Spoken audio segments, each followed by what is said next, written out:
Welcome to Gas and Watts. I'm Shang, and this is the 2024 GR86. Let's get started.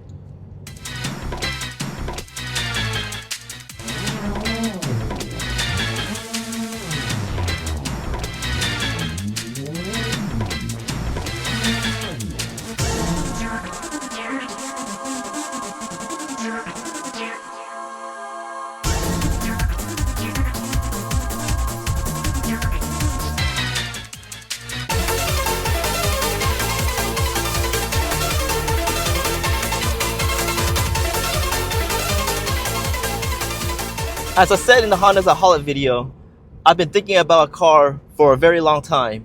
And if you haven't watched the Honda's a Holic video, check it out here. I'll link it at the end as well. But this is the car. This is the GR86. Now, I've wanted this car ever since Toyota announced it as the Scion FRS. So it's been a long time coming. But before we kind of talk about why I got this car, why I love it so much, let's talk a little bit about what this car is. Let's talk about what this car has to offer. The GR86 has a 2.4 liter, 228 horsepower, 184 pound-foot of torque, naturally aspirated engine. And for a car that weighs just under 2,900 pounds, to me, that's a lot of fun to be had. Now, some of the differences between the first gen and this gen isn't very much. There's a few things that have changed inside of the cabin. Some of the look has kind of been updated a little bit. The exterior as well has been updated a little bit, but it kind of still has the same silhouette that it had in the first gen GT86. But I definitely have to say that I like the upgrade in how the lights look on the GR86. Some of the other upgrades for the Gen 2 are the horsepower and torque numbers. Now the GR86 has 23 more horses and pushes 28 more foot-pound of torque than the Generation 186s. And I have to say, those little upgrades make this car just a little bit more fun. Now we'll kind of take a look at the outside of the car a little bit, and then we'll talk a little bit more about why I kind of picked the GR86. All right, so why did I get the 2024 GR86? I mean, for tracking a car, there's a lot of issues with this particular model, especially with RTV and oil pressure issues. And I understand that, but there are solutions to those things. And I do plan on removing the oil pan and checking for RTV in this particular car before I track it. And then for oil pressure, as long as you're not turning right very much, I think it's okay for like at least a one-time stock car track day. And then I might have to determine if I need to get an extra baffle, or maybe I'll install that baffle while I'm doing the RTV check on this particular vehicle. And then maybe getting an actuator for the oil as well, so that it doesn't overheat. But I definitely do want to track this car pretty much stock before I do any modifications to it. Now, speaking of modifications, I also picked this particular model because there are already a lot of modifications for the GR86. Wide body kits, wheel fitments. I mean, HKS has come up with bolt-on superchargers and turbos for it. But I definitely want to take it to the track just as stock, just so I know how it feels and how the upgrade feels. And then I'll take you along with me and kind of show you and tell you how those changes progress after I've made changes to the suspension and strut or whatever I want to do to this particular car. I'll take you on that journey with me. Why did I pick this particular model? As you can see here, this is actually the base GR86. I actually went into Toyota and I wanted to see if I could get the GR86 without any markups.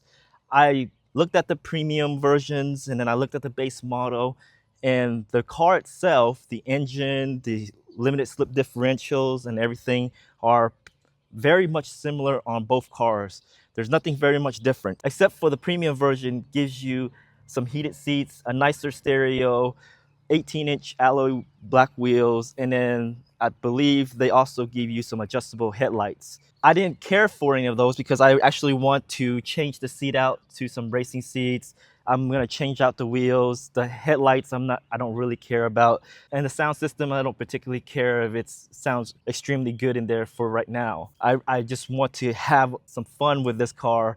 I definitely want to try to drift it and then take it to the track. So those particular premium options didn't appeal to me. So I picked the base model for the GR86 since I knew that I wanted to do some modifications for it. Now I also picked Halo White because I wanted to pay a little bit of tribute to one of the coolest car animes I've ever watched, and that's Initial D. Now, the GR86 does come in a Terreno edition that pays a bit of tribute to the AE86 in Initial D, but I kind of wanted to do it myself and kind of see what I come up with for that. I know it's not the direct descendant of the Terreno or anything like that, but the 86 is the spiritual successor to that vehicle. Also, one of the other inspirations for this particular car is Keiichi Tsuchiya. He's been someone that I've been kind of following ever since he released the Drift Bible. I watched a lot of videos with him in it, with like hot versions and him tracking a lot of different cars. Even some videos of him talking about his GT86 and how he loved it so much, and a video of him actually reviewing the GR86. So I feel like this is kind of a spiritual successor to the AE86, even though it's not fully a Toyota vehicle. I understand that there's a Boxer engine underneath there, and Subaru is partnered with Toyota building this car. So the GR86 isn't just a Toyota car, it's also a Subaru. So the sister vehicle of this car would be the Subaru BRZ. Now there are some differences between the GR86 and the BRZ, mainly in suspension, but I'm not going to get too much into that.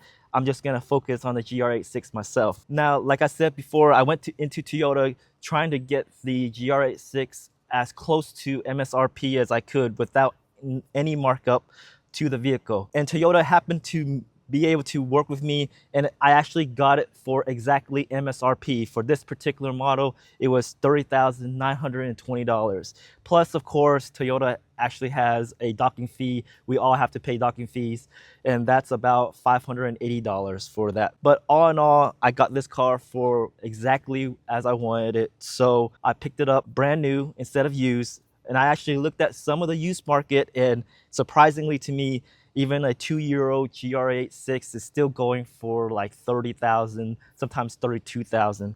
So pretty much exactly as new as this. Now, some of them are the premium edition. As I said before, I don't really need any of the premium upgrades for this particular vehicle. Now leave some comments. Tell me what you think about the GR86. Do you like it? Do you not like it? Do you prefer a different car? There were a lot of vehicles that I was thinking before I purchased this vehicle. I even thought of an IS300, a sister car to the GS300 that Ape has. I ended up getting the GR86 because this is the car that I've always kind of had in the back of my head, and it was an itch that I wanted to scratch. With that, consider subscribing, follow my journey with the GR86, like the video if you enjoyed it. Thank you for watching. Have a good one. I'll see you next time.